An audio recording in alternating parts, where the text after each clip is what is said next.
안녕하세요. 지난주에 이제 못 보고 이제 오늘 봤는데, 오늘은 이제 여호수아서 6장 1절에서부터 21절까지, 여호수아서 6장 1절에서부터 21절까지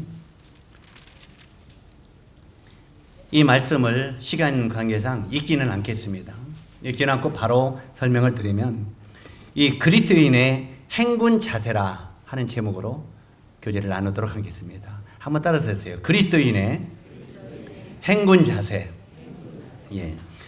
이제 오늘은 6장으로 들어가서 그리스도인의 행군 자세라는 제목으로 이렇게 교제를 나누려고 하는데, 실제로 우리 형제 자매님들이 이 세상을 살아가면서 신앙생활 하기가 참 힘들다, 신앙생활 하기가 참 어렵다, 이렇게 생각해 본 적 없습니까? 있습니까? 없습니까? 참 믿음으로 살아가는 것이 왜 이렇게 힘든가, 이런 생각을 우리가 해본 적이 많이 있을 것입니다. 그런데 신앙생활이라는 어려운 것이 아니라 사실은 불가능한 것이라고 말하는 것입니다. 자, 신앙생활은 어려운 것이 아니라 뭐라고요? 불가능한 것이라는 거예요. 그래서 우리는 신앙생활을 내가 할 수 있다는 착각을 우리는 버려야 됩니다. 내가 신앙생활을 내가 이렇게 하고 내가 이렇게 하고 내가 이렇게 하는 착각을 버려야 돼요. 왜냐하면 우리는 신앙생활을 내가 할 수 있는, 솔직히 힘든, 내가 할 수 있는 것이 아니라고 하는 것입니다. 그렇다면 이 신앙생활을 어떻게 할 수 있느냐? 내가 할 수 있다는 신앙생활의 착각을 버려야 되고, 실제로 신앙생활은 하나님 안에서, 한번 따라서 하세요. 하나님 안에서. 그 다음에 두 번째는 또 따라서 하세요. 하나님에 의해서. 그 다음에 세 번째는 하나님을 통해서. 이 같은 말인 것 같지만 틀립니다. 하나님 안에서, 하나님에 의해서, 하나님을 통해서만 할 수 있는 것이 바로 신앙생활이라고 하는 것입니다. 우리가 이 숱한 난관과 벽에 부딪힐 때마다 실제로 나는 어떻게 살아갈 것인가 하는 고민에 우리는 빠질 수가 있습니다. 때때로는 저도 이제 주님을 영접하고 구원받은 뒤에 인생을 살아가다 보면, 나는 왜 이럴까? 내가 주님 안에서 이렇게 살고 싶은데 왜 이렇게 안 될까? 이렇게 나에게 어떤 난관이 부딪히는, 어떤 벽이 부딪히는 그런 때가 많이 있었습니다. 그런 난관과 벽에 부딪힐 때마다 정말 나는 앞으로 어떻게 살아야 되느냐, 어떻게 해야 신앙의 승리 생활할 수 있느냐, 이런 고민을 많이 하게 됩니다. 실제로 이런 인간적인 불가능과 하나님의 가능성이 조화를 이루는, 이 조화를 이루는 그리스도인의 삶을 보여주는 것이 바로 이 여호수아서 6장입니다. 그렇기 때문에 이 여호수아서 6장에 이 그리스도인들이 승리 신앙생활을 하려면 어떻게 해야 되는가, 이것을 우리가 잘 배우게 되면 신앙생활을 주님 안에서 아주 쉽게 할 수 있다고 하는 것입니다. 우리가 잘 아는 대로 가나안의 여리고 성을 무너뜨린 것도 도저히 불가능한 과제였죠. 우리요, 이제 이스라엘 백성들이 요단강을 건너서 가나안에 입성을 했습니다. 이 가나안에 입성을 했는데 앞에 뭐가 막고 있었습니까? 난공불락의 요새인 여리고 성이 앞에 가로막고 있었습니다. 실제로 이 가나안의 여리고 성을 무너뜨린다는 것은 도저히 불가능한 그런 과제였습니다. 실제로 여기에 인간의 불가능이 있었는데, 그러나 이 손가락을 까딱하지 아니하고 그들은 여리고 성을 무너뜨리고 말았습니다. 사람이 한 일이 있습니까? 없습니까? 없습니다. 실제로 이 사람이, 특히 여호수아가 그 난공불락의 여리고를 볼 때 저걸 어떻게 무너뜨릴까? 아무리 하나님이 우리를 도와준다도 저 난공불락의 여호수아를 어떻게 무너뜨릴까 하고 굉장히 고민에 빠졌을 것입니다. 그러면서 하나님 앞에 기도할 때 하나님이 군대장관을 보내주셨죠. 지난 시간에 교제한 대로 군대장관을 보내주셔서 이 군대장관과 이제 대화를 하는데 뭐라고 말합니까? 내 발에 신을 벗어라. 이곳은 거룩한 땅이다. 그리고 그들의 영광은 사라졌습니다. 자, 이 난공불락의 요새를, 이 여리고를 눈앞에 두고 어떤 메시지를 하나님이 주실까 했는데 신발을 벗으라는 거예요. 신발. 진짜 어떻게 보면 할 일 없이 신발 하나 벗겨주고 하나님의 사자는 사라졌습니다. 지난 시간에 말씀드린 대로 왜 하나님이 여호수아의 신발을 벗으라고 했느냐. 그 당시 문화적인 배경으로 바로 이 종들은 하나님, 만약 주인 앞에서 신발을 벗고 섬긴다고 말씀드렸죠. 신발을 벗고 주인이 오면은 이제 대야에 물을 뜨고 허리에 수건을 차고 바로 이 주인의 발을 씻기고 그 다음에 닦아서 주인을 들여보내고 이 맨발을 벗고 종들이 섬겼습니다. 그래서 바로 이 하나님께서 여호수아에게 신발을 벗으라고 한 것은 네가 어떤 일을 하는 게 아니라 내가 한다고 말이에요. 내가 이 여리고를 무너뜨릴 테니까 너는 나의 종임을 인정하라고 말이에요. 네가 여리고를 공략하는 게 아니다 그 말이에요. 그런데 우리들은 때때로 어떤 생각이 있습니까? 우리들은 어떤데요? 전도를 하든지 사람을 인도하든지 무엇을 하든지 간에 내가 합니다. 내가 한다고 생각합니다. 그럼 하나님은 네가 해봐라. 그런데 작심삼일이고 안 됩니다. 나의 어떤 애씀과 이런 걸로는 안 된다는 거예요. 다시 말해서 나는 하나님 앞에 종임을 인정하고 주님이 나를 통해서 일을 이루도록 바로 그분의 주권을 인정하고 그분 앞에 주여 저는 주님의 종일 따름입니다. 주님의 뜻에 저는 순종하겠습니다. 하나님은 이걸 요구하고 계시다 그 말입니다. 실제로 이렇게 내가 하나님 앞에 아무것도 할 수 없는 연약한 존재라고 하는 것을 깨닫고 종임을 인정할 때 여기에 보면은 인간의 불가능이 있었는데 손가락 하나 까딱하지 않냐고 하나님이 그 여리고를 무너뜨리는 것을 보게 됩니다. 이 스토리는요, 우리는 못하지만 하나님은 하신다. 이걸 우리들에게 가르치고 있습니다. 한번 따라서 하세요. 우리는 못하지만 하나님은 하신다. 우리가 정령 구원받은 그리스도인이라면 우리 마음속에 철저하게 이것을 인정해야 됩니다. 내가 뭘 할 수 있다는 생각을 빨리 버리십시오. 나는 불가능합니다. 그렇기 때문에 내가 한다는 것을 버려버리고 주님이 나의 주인으로서 내 길을 인도하신다고 믿고 그분의 뜻에 나는 순종한다고 하는 마음을 가져야 된다는 것입니다. 실제로 이 그리스도의 삶이란 어떻게 보면 하나의 싸움입니다. 그러나 이 싸움이 하나님이 싸워주는 전투가 되어야 된다는 것을 여기 지금 현재 6장에서 우리들에게 가르치고 있는 것입니다. 자, 그렇다면 하나님의 싸움에서 우리의 역할은 그럼 무엇이냐 그 말이에요. 우리 대신 모든 삶에서 하나님이 싸워주시는데 그 하나님이 싸워주시는데 그 싸움에서 그렇다면 내가 할 역할은 무엇인가? 우리는 이것을 알아야 된다는 거예요. 내가 할 일이 뭐냐 그 역할. 우리가 천성하여가는 그리스도인의 행군 자세는 대체 어떻게 준비를 해야 되느냐 하는 것입니다.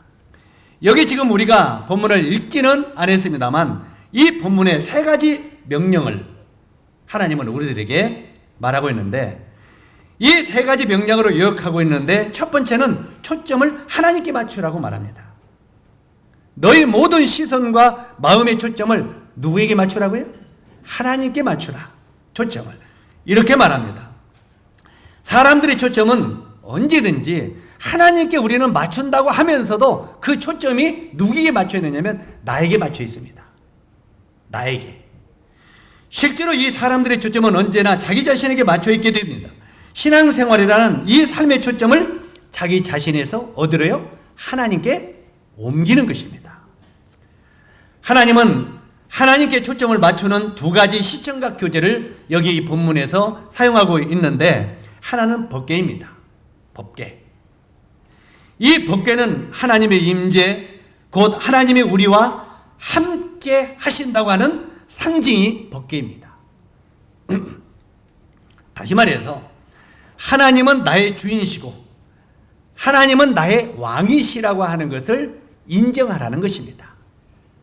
우리는 때때로 하나님을 믿는다고 하면서도, 하나님을 신뢰한다고 하면서도 그분을 나의 주인으로 인정하지 않고 살 때가 많습니다. 우리 때때로 가끔 우리 모치님들 이야기 보면은요, 이런 이야기를 많이 하죠. 내가 뭘 막 하려고 하는데 잘 안 돼. 그러죠? 뭐 하려고 하면 안 되면은, 아무리 해보려고도 안 되면은 나중에 뭐라고 말합니까? 아이, 내가 하려는 게 안 돼. 그냥 하나님께 다 맡겨버렸어. 하나님께 다 맡겨버렸어. 근데 그게 하나님께 맡긴 것 같지만 사실은 포기일 수 있어요. 내가 해보다가 안 되니까 포기해버리는, 포기와 맡기는 건 다릅니다. 뭔 말인지 이해가십니까? 때때로는 내가 자포자기로 하나님께 맡겨버렸어. 내가 해보다 안 하니까 맡겨버렸다고 하는데 실제로 이것은 내가 하다가 포기한 것이지 맡긴 게 아니라는 것입니다. 실제로 이 맡긴다는 것은 그분을 나의 주인으로, 나의 왕으로 믿고 그분 앞에 모든 삶을 내어놓으라 한 말이에요. 이 문제를 먼저. 실제로 여기에 이 법궤는 하나님의 임재, 하나님이 우리와 함께 하신다는 상징인데, 법궤는 그들과 함께 그들 가운데서 그들을 인도해 가는 것을 보게 됩니다. 자, 하나님께서 여호수아에게 뭐라고 말합니까? 하나님의 법궤를 너희들 맨 앞에 내보내라. 자, 법궤를 어디에 내보내라고요? 진종? 제일 앞에 내보내라. 이 말은 무슨 말입니까?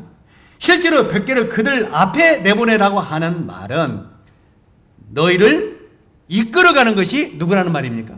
하나님이시라는 것을 가르치는 겁니다. 너희 삶을 이끌어가는 건 네가 아니라 내가 너희를 이끌어간다 하는 말이에요. 그래서 이 법궤를 너희 앞에 세워라. 그 다음에 그들 앞에 또 그 다음에 어떻게 했습니까? 또 이 하나님의 언약궤는 너희 안에 거할 것이다. 너희 안에. 우리가 이 성막을 공부하다 보면은 네 지파가 이렇게 둘러있고 그 한 가운데 성막이 있죠. 하나님의 임재가. 그리고 이 네 지파 부분에 12지파가 세 지파, 세 지파, 세 지파 이렇게 둘러있습니다. 다시 말해서 이 12지파 제일 안에 하나님의 언약궤가, 성막이 임재있죠. 그래서 때때로는 하나님이 너희 안에 가운데, 너희 안에 가운데 그분이 계신다고 하는 것을 우리에게 가르치는 교훈입니다.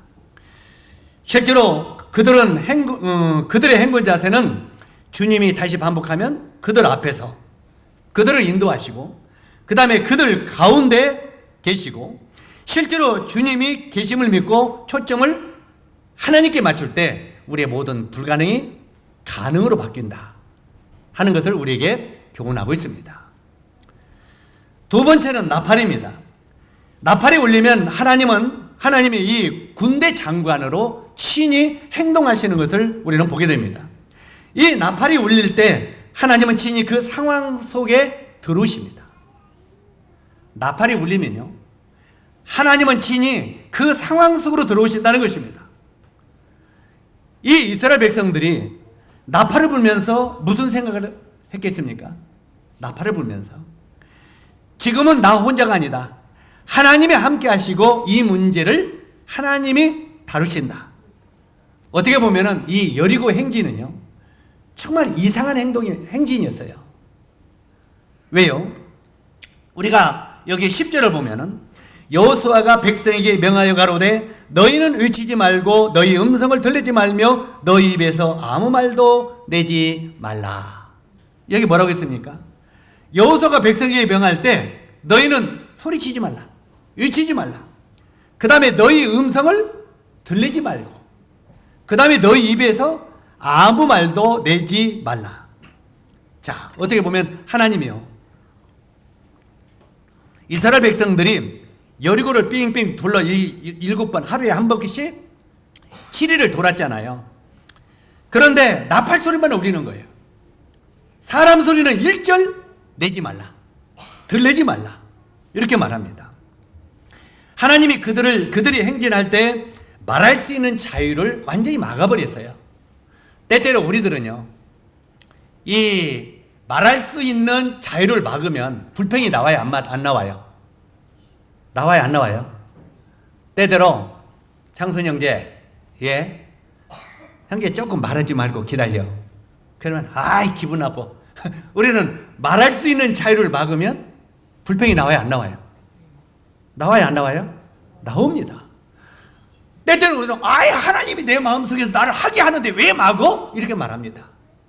내가 이 말하는 말을 막으면 우리 마음속에 화나 불평이 나옵니다. 그런데 성경을 우리가 자세히 읽다 보면요, 하나님은 우리가 말할 수 있는 자유를 계속 막고 계십니다. 제발 좀 조용히 하라, 잠잠하라, 기다리라, 이렇게 말합니다. 왜 그렇습니까? 너희가 잠잠할 때 내가 역사할 수 있다는 말입니다. 이해 가십니까? 때때로 우리는 예배도 마찬가지입니다. 예배도요, 아이고 내가 안 하면 다른 사람이 안 해. 성경은 뭐라고 합니까? 그래도 기다려. 다른 사람이 입이 열리게 기다려, 이렇게 말합니다. 이해 가십니까? 그런데 우리들은 어때요? 내가 해야지, 이렇게 생각합니다. 때때로 우리는 모든 말하는 자유를 하나님이 막고 계시다고 하는 것을 우리는 기억하시기 바랍니다. 이 말을 우리 형제 자님들이 오해하지 마세요. 아, 그러니까 나는 일절 말하지 않아야 되겠다, 이걸 말하는 게 아니에요. 실제로 너희가 떠드는 소리를 절제하라, 그 말이에요. 때때로는요, 성령의 열매 중에 절제라는 열매가 있습니다. 그래, 안 그래요? 한번 따라서 하세요. 성령의 열매 중에 절제라는 열매가 있다. 이 절제라는 게 뭐예요? 자기 자신이 하고 싶지만 이것을 제재할 수 있는, 자기 자신을 제재할 수 있는 힘, 이게 절제예요. 이게 성령의 열매라, 그 말이에요. 이해 가십니까? 자기 자신을 절제할 수 있는 사람이 안 된다면 성령이 그 안에 역사하는 거예요? 역사하지 않는 거예요? 않는 거예요. 내가 하는 것이지 주님이 하는 게 아니라, 그 말이에요. 때때로는 하나님이 내 안에 절제하게 할 때 우리는 절제하는 열매도 성령의 열매라는 걸 기억하시기 바랍니다. 여기 보면 하나님께서 우리들에게 지금 그렇게 말하는 거예요. 실제로 너희는, 여호수아가 백성에게 명할 가로되 너희는 외치지 말고 너희 음성을 들리지 말고 너희 입에서 아무 말도 내지 말라. 하나님은 그들이 행진할 때 말할 수 있는 자유를 이렇게 막으셨습니다. 그리고 어떻게 말합니까? 너희 눈은 법궤를 바라보라. 자, 입은 침묵하고 눈은 뭘 바라보라고요? 법궤를 바라보라. 하나님이 너희 안에 어떻게 임재하는가를 바라보라, 이 말이에요. 하나님의. 실제로 눈은 법궤를 바라보고, 그 다음에 귀는 나팔의 귀를 기울이라. 나팔에. 귀는 나팔의 귀를 기울이고 입은 침묵하라. 이게 실제로 하나님이 여호수아를 통해서 백성들에게 말한 내용입니다. 너도 나도 말할 수 있는 자유를 주셨다면 어떻게 되겠습니까? 말이라고 하는 것은요, 말할 수 있는 기회를 자주 주면 거기서 나오는 것은 불평입니다. 다시 말해서, 자, 이제 주님이 너희를 침묵하고 나팔 소리만 나면서 여러분을 하루에 한 바퀴만 돌아. 자, 이제 하루를 앞에서 뿌 하고 나팔을 불고, 제사장이 나팔을 불고 한 바퀴 돌았어요. 다른 사람은 그냥 조용히 말도 않고 따라 돌아갔어요. 집에 따라가면서 사람들이 무슨 생각을 했겠습니까? 무슨 생각을 했겠어요? 아마 여기 이쪽 팀이 뒤를 그 한 줄을 따라갔다면 이렇게 말할지 몰라겠어요. 참 미쳤나? 이런 난공불락의 요소를 노르면서 침묵하고 하루에 한 바퀴씩? 정말 미쳤어. 그러면서 하나님이 망령나셨나? 이제 별별 소리가 다 나올 거예요. 이렇게 한다고 뭐 이 성이 무너진대? 아마 이 말할 수 있는 자유를 줬다면 그 하루에 한 바퀴 돌 때 여기저기서 수없이 많은 불평이 나왔을 거예요. 그래서 하나님은 뭐라고 했습니까? 너희는 입을 열지 말고 잠잠하며 너희 눈은 언약궤를 바라보고 너희 귀는 나팔 소리를 듣고. 왜? 나팔 소리는 하나님이 지금 우리를 인도하신다는 것을 귀로 들으라, 그 말이에요. 이해 가십니까? 이 눈으로는 하나님의 법궤를 바라보라는 말은 하나님이 우리를 지금 인도하고 계시다. 지금 우리가 뭘 하는 게 아니라 하나님이 우리 앞에서 지금 우리를 인도하고 계신다고 하는 것을 눈으로 바라보라, 그 말이에요. 그리고 나팔 소리를 들으면서 하나님이 우리와 지금 함께 전쟁을 치르고 있다, 나와 함께 있다는 걸 기억하라, 이 말이에요. 이것을 기억하고 이들은 여리고를 돌았습니다. 실제로 여기에 보면 너도 나도 말할 수 있는 자료를 줬다면 한 번 돌고 불평하고 또 한 번 돌고 불평하고 아마 심리도 못 가서 발병 났을 겁니다. 교회 생활도 마찬가지입니다. 아까도 말씀을 드렸습니다만 이 교회 생활 중에 경건의 생활이 있죠. 경건한 삶. 이 경건의 훈련, 이 경건 생활 중에 중요한 것은 침묵의 훈련입니다. 한번 따라서 하세요. 경건의 훈련 중에 침묵의 훈련이 큰 훈련이다.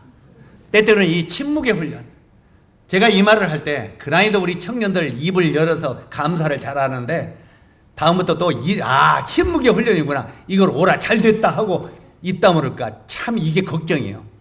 그래서 꼭 이렇게 엉뚱한 대로 받지 말라 그 말이에요. 우리는 분명히 하지만 때때로 내가 뭘 주장하고 내가 뭘 막 하고 하지 말고 하나님이 우리 삶을 어떻게 인도하시고 예배도 내 삶 속에 어떻게 인도하시는가를 눈으로 목도하고 그분의 음성을 들으면서 모든 일을 진행하라 하는 그런 의미입니다. 실제로 너무 떠들고 살다 보면 우리는 하나님의 음성을 듣지 못합니다. 우리가 이제 제가 이 메시지를 전할 때 자주 이야기를 합니다만 저 뒤에 시계가 있습니다만 지금 저 소리가 안 들리잖아요. 왜 안 들립니까? 이렇게 조용한데 왜 안 들려요? 저 시계가 지금 소리를 내고 있지만 지금 이 안에는 엄청난 잡음 소리가 있습니다. 막 너도 나도 헌소리가 지금 여기에 막 지금 이렇게 돌아다니는 거예요. 그러니까 이 소리 때문에 시계 소리가 우리 귀에 들리지 않습니다. 이게 잡소리라고 하는 거예요. 그런데 밤 1시나 2시가 되면 어떻게 됩니까? 여기 있어도 저 뒤에 있는 시계 소리가 칙칵 들립니다. 왜 그렇습니까? 잡소리가 전부 다 가라앉으면 하나님의 음성이 크게 들리는 거예요. 우리 마음속에 이 세상의 잡소리가 가라앉게 하고 조용히 주님과 관계를 맺을 때 하나님의 음성이 우리 양심을 통해서, 우리 마음을 통해서, 실제로 성경을 통해서 우리에게 들려온다고 하는 말입니다. 실제로 우리가 성경을 쭉 보면은 여기 출애굽기 14장 11절에 보면 그들이 또 모세에게 이르되 애굽에 매장지가 없으므로 당신이 우리를 이끌어내 이 광야에서 죽게 하느냐? 이것은 이스라엘 백성들이 애굽에서 나와서 광야에서 모세에게 불평한 내용이죠. 이 백성들의 원망의 파고가 되게 높아가고 백성들이 모세를 원망하고 하나님을 원망하면서 절망과 낙심 속에 빠져 있을 때 이 모세를 통해서 들려오는 하나님의 음성이 어떤 음성이었습니까? 실제로 출애굽기 14장 13절 14절에 보면 너희는 두려워 말고 가만히 있어서 여호와께서 오늘날 너희를 위하여 행하시는 구원을 보라 그랬어요. 그러면서 여호와께서 너희를 위하여 싸우시리니 너희는 가만히 있을지어다. 이게 뭔 말입니까? 막 그들에게 말하는 자유를 주니까 원망이 막 나왔죠. 불평이 나왔죠. 하나님이 뭐라고 말씀하십니까? 그들을 잠잠히 시켜라. 그리고 여호와께서 너희를 위하여 싸우시니 너희는 가만히 있을지어다. 하나님이 너희 가운데서 너희 앞에서 싸울 거니까 너희들은 하나님의 역사를 보라. 묵묵히 그분 앞에 무릎을 꿇고 조아리라 하고 말하는 것을 보게 됩니다. 하나님이 그들에게 먼저 명령한 것은 침묵이었어요. 침묵하라. 행진의 의미를 우리 한번 생각해 봅시다. 이들은 침묵하며 돌았습니다. 주님의 뜻을 기다리며 돌았습니다. 우리가 알아야 될 것은 실제로 이 이상한 행진을 통해서 우리는 조용히 소리나지 않게 삶의 초점을 하나님께 맞추고 그분의 말씀을 들을 줄 알으라고 성경은 우리들에게 말하고 있는 것입니다. 그 다음에 두 번째, 실제로 내가 떠들고 원망하고 판단하면 하나님이 개입할 자리가 없어져 버립니다. 그래서 우리가 조용히 침묵하고 하나님의 뜻을 기다리면 하나님이 우리 삶을 인도해 가신다고 하는 것입니다. 그 다음에 두 번째 명령은 순종하라는 것입니다. 순종. 성경에 순종이 제사보다 낫다고 그랬죠. 여기 이 본문의 4절과 5절을 보면 7 양각 나팔은 완전 순종을 의미합니다. 7, 7이라는 숫자 완전 숫자죠. 이 7 양각 나팔은 완전 순종을 말하는데 그들은 한 번 순종할 때 상황이 바뀌지 않았습니다. 나팔을 따라서 언약궤를 바라보고 여리고를 한 바퀴 돌았는데 상황이 바뀌었습니까? 안 바뀌었습니까? 상황은 하나도 바뀌지 않았습니다. 두째 날도 삥 그 말씀대로 순종하고 돌았는데 상황이 또 안 바뀌었어요. 여섯째 날까지 돌았는데도 상황은 바뀌었습니까? 안 바뀌었습니까? 안 바뀌었습니다. 하나도 안 바뀌었어요. 실제로 하나하나 이 하나님은 순종 하나하나 과정을 통해서 기적을 행한 것이 아니라는 것입니다. 한 바퀴 돌고 기적이 행하고 한 바퀴 돌고 기적이 일어나고 이런 게 아니라는 말이에요. 실제로 이 6번 바퀴를 돌았는데도 상황은 아무것도 안 바뀌었어요. 여리고가 조금도 무너질 기색이 보이지도 않았다는 말입니다. 그런데 실제로 완전히 7째 날까지 완전히 순종할 때 기적이 일어났습니다. 마지막 7이라는 숫자는 완전 숫자죠. 그래서 마지막 날 마지막 7바퀴를 돌았을 때 그때 하나님의 기적이 일어났습니다. 이것은 우리에게 완전한 순종을 이야기하고 있습니다. 때때로는 우리는 어떤 목적을 위해 기도할 때도 한 번 기도하고 2번 기도했는데 응답이 없어요. 에이, 하나님이 이렇게 기도해도 안 들어주셔. 에이, 그만하자. 이럴 때가 많습니다. 그것은 하나님 앞에 완전 순종이 아닙니다. 주님이 그 기도를 응답해 주실 때까지 하라는 겁니다. 계속 인내를 가지고. 그래서 실제로 주님은요, 우리가 이 완전히 순종할 때 기적을 행하시는데 하나님은 어떤 그 기준을 딱 정하고 계셔요. 여기다 딱 정하면서 우리에게 말하면 네가 여기까지 와라 그 말이에요. 여기까지 오면 내가 기적으로 너에게 응답하겠다. 근데 우리는 가다가 여기서 포기해버리죠. 그런데 주님은 여기까지 올 때까지 기다리신다 그 말이에요. 완전하게 순종할 때 그때는 주님이 변함없이 우리에게 기적을 일으키신다는 말입니다. 우리가 어떤 문제를 놓고 기도하지만 상황이 바뀌지 아니할 수 있다는 것입니다. 그 상황이 바뀌지 아니한다고 기도를 끝이지 말고 끝까지 응답될 때까지 완전 순종을 주님은 원하고 있다는 말입니다. 그래서 성경은 여호와 앞에 차마 잠잠히 기다리라 이렇게 말하고 있는 것을 보게 되죠. 그 다음에 세 번째, 하나님을 신뢰하라고 말하고 있습니다. 두 번째 명령은 순종하라고 말하고 있는데 세 번째 명령은 여기에 신뢰하라고 말합니다. 무엇을 순종하라고요? 신뢰하라고요? 하나님을 신뢰하라는 것입니다. 20절에 이에 백성은 외치고 제사장은 나팔을 불매 백성이 나팔 소리를 듣는 동시에 크게 소리질러 외치니 성벽이 무너져 내린지라 이렇게 되어 있습니다. 다시 읽을게요. 이에 백성은 외치고 제사장은 나팔을 불매 백성이 나팔 소리를 듣는 동시에 크게 소리질러 외치니 성벽이 무너져 내린지라. 여기서 우리가 한 가지 눈여겨볼 것은요, 이들이 성벽이 무너지니까 소리를 질렀습니까? 소리를 지르니까 무너졌습니까? 여기에 성벽이 무너져 내리니까 소리 지르는 게 아닙니다. 여기에 이들이 소리를 지르니까 성벽이 무너져 내린지라 이렇게 되어 있습니다. 실제로 먼저 그들은 소리를 질렀습니다. 이 소리 질렀다는 의미가 무슨 의미냐 그 말이에요. 이 말은요, 주님 지금 이들은요 6일 동안 한 바퀴씩 순종하면서 돌았어요? 안 돌았어요? 돌았습니다. 마지막 7일 때는 몇 바퀴 돌아라고 했어요? 7바퀴를 돌아라고 했어요. 그죠? 매일 한 바퀴씩 돌다가 마지막 날은 7바퀴를 하루에 돌아라. 그리고 7바퀴를 다 돌았으니 이제는 주님 말씀에 이들이 다 순종했어요? 안 했어요? 이제 순종이 다 끝났다 그 말이에요. 이제 이 순종이 다 끝나니까 뭐라고 말합니까? 이 백성이 소리 지르라 하는 말은 어떤 의미냐면, 주님 이제 우리가 주님의 말씀에 완전히 순종을 했습니다. 이제 우리는 주님의 말씀을 따라 순종했습니다. 이제는 하나님이 역사하실 차례입니다 이 말이에요. 이해 가십니까? 우리들은 그냥 주님의 말씀에 순종을 다 했습니다. 이제는 하나님이 역사할 차례입니다. 하나님이 역사할 차례니 하나님이 일하십시오. 이게 바로 이들이 마지막 순종하고 소리 질렀다는 의미입니다. 말씀을 믿음으로 순종하니 성이 무너졌습니다. 이들은 믿음으로 성을 돌았고 믿음으로 승리했습니다.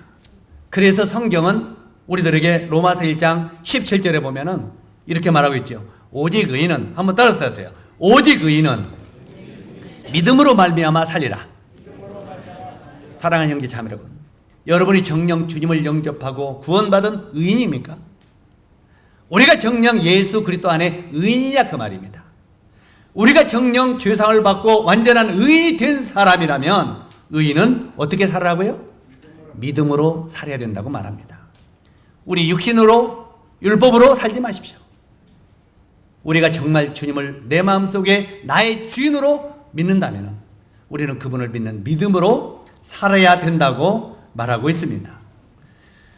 우리는 저 골고다 십자가의 주님을 믿음으로 구원받았습니다. 예수님의 십자가를 믿음으로 구원받았죠. 또 그리스도 안에서 생활도 믿음으로 시작하고 믿음으로 끝을 내야 된다고 성경은 말하고 있는 것입니다. 그리고 이 하나님의 교회는요, 망치 소리 없이 조용히 지어져 가야 된다고 말하고 있습니다. 우리가 이 성막을 질 때나 성전을 질 때나 하나님께서 뭐라고 말씀하면 너희가 이 성전을 질 때 망치 소리가 나지 않도록 지으라 이렇게 말하고 있습니다. 무슨 소리가 나지 않도록 지으라고요? 망치 소리가 나지 않도록 소리 내지 않고 지으라. 그래서 이 하나님의 몸된 교회가 점점 세워져 갈 때 우리는 잡소리가 나와서는 안 됩니다.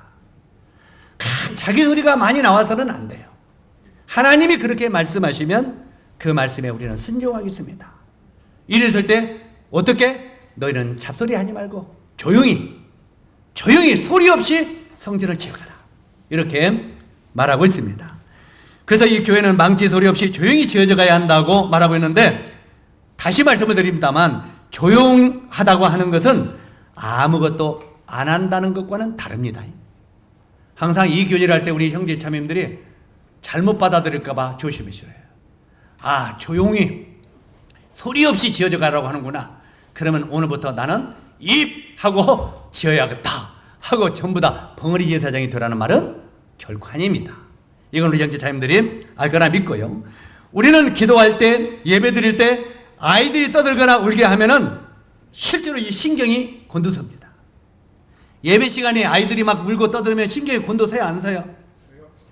그래도 저는 가끔 그런 생각을 해봐요. 우리 김주희는 어린아이들이 없어서 예배 드리는 건 감사를 해. 감사하는데 한편으로 애들 소리가 좀 크게 많이 났으면 좋겠다는 마음이 또 있어요. 그래, 안 그래요? 애들 소리가 무너지면 대를 이을 사람이 무너지잖아요. 그래, 안 그래요? 그래서 우리 형제들이 빨리빨리 장가 가서 대를 이어서 정말 자녀들을 많이 낳는 것이 주님 앞에 순종하는 거예요. 알으세요? 아멘이 안 나오네. 청년들 장가 가서 아이들을 빨리빨리 낳으라고요. 적어도 3명 이상은 낳으라고요. 허허허네. 3명은 이번에 내가 호주 가니까 3명은 기분이죠? 그러더라고요. 거기 보니까 호주의 자녀들이 3명씩 다 있더라고요. 3명은 기분이래. 자, 실제로 성경의 역사도 낳고 또 낳고예요. 실제로 이렇게 아들 낳는 거. 그러나 예배 드릴 때 이 아이들이 떠들거나 울거나 하면 신경이 곤두서요. 이번에 호주에 가서 이 일요일날 예배를 드리는데 거기 애들이 많더라고요. 숫자는 한 30-40명뿐이 없는데 애들은 와구와구래.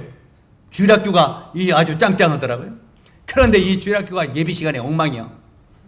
뒤에서 떠들고 뛰고 그냥 우리 누구냐 그 하재인은 조금 컸으니까 그 서진이 앞에 왔다 갔다 하는 것처럼 날려 그냥. 그런데도 누가 통제하는 사람이 없더라고. 이게 외국이요. 저는 그걸 못 보잖아요. 그냥 메시지 그냥 애들 제발 좀 가운데 앉혀놓고 부모가 양쪽에 앉고 소리치게 하지 마. 그리고 어떻게 예배가 어떤 것인지 좀 가르쳐. 그랬더니 거기에 나이가 드신 우리 저 숙기자매 그 누구요? 시아버지랑 아멘 그래요.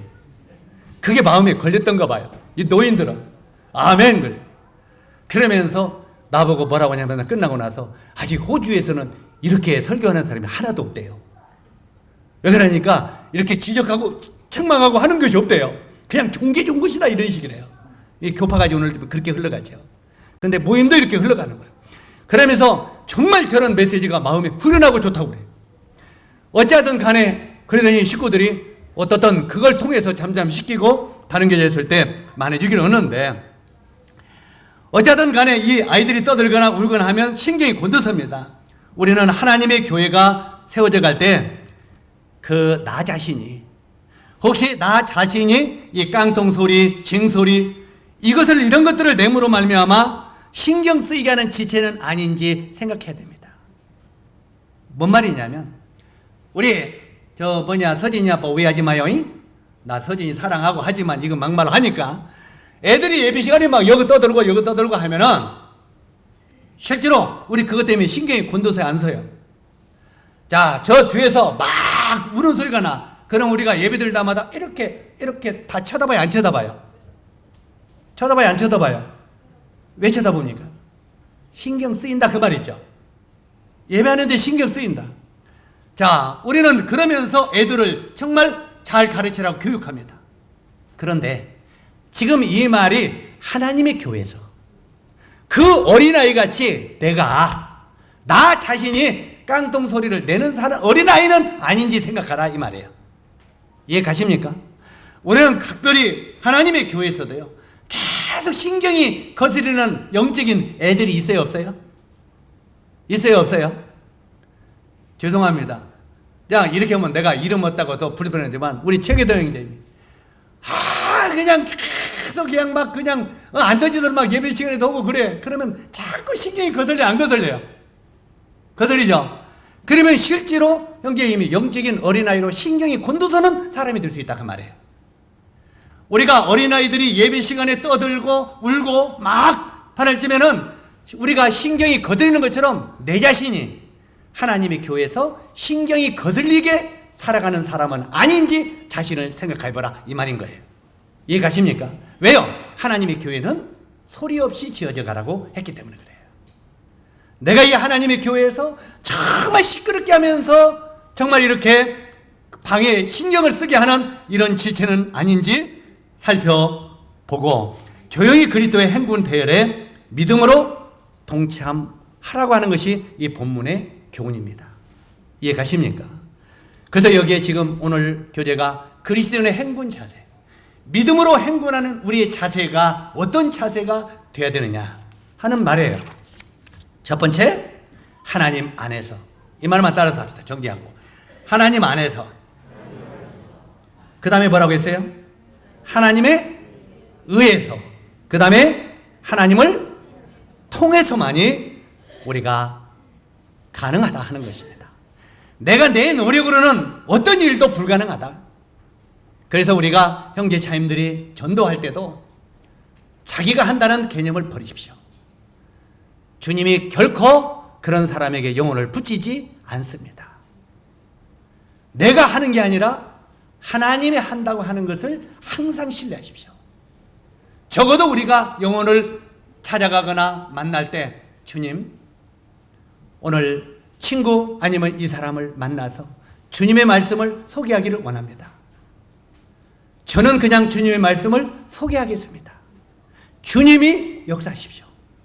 그리고 주님이 그 영혼을 구원받을 만한 영혼이면 주님이 그 영혼을 구원시켜 주십시오. 그리고 한낱 저는 주님의 도구로서 드려지기를 원합니다. 저는 하나님 앞에 한낱 종에 불과합니다. 진실로 마음의 중심에 그런 마음을 가져야 된다 이 말입니다. 그럴 때 주님이 역사한다는 말입니다. 그런데 우리들은 어때요?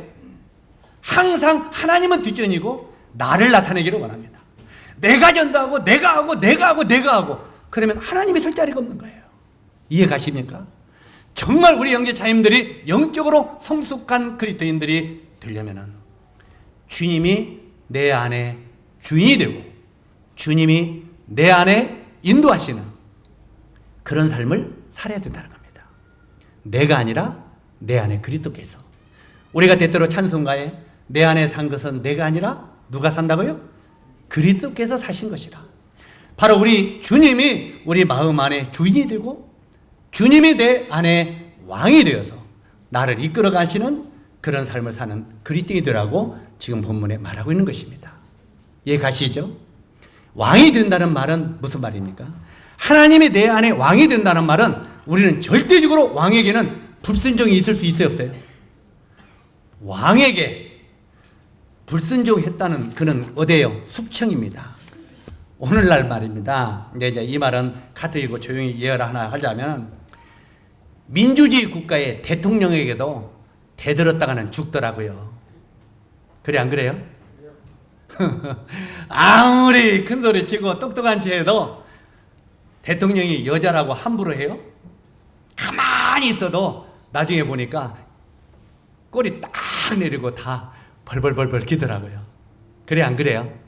살아있는 권력 앞에 꼼짝 못하는 거예요. 아무 말 안 해도. 이해 가시죠? 왜 그렇습니까? 대통령은 이 나라의 왕이기 때문에 그래요. 그런데 하물며 우리의 삶의 생사화복을 주장하시는 왕 되신 주님이 나의 왕이라면 내가 그분 앞에 절대적으로 예하고 복종하고 순종하는 삶을 살아야 되는 건 아니겠습니까?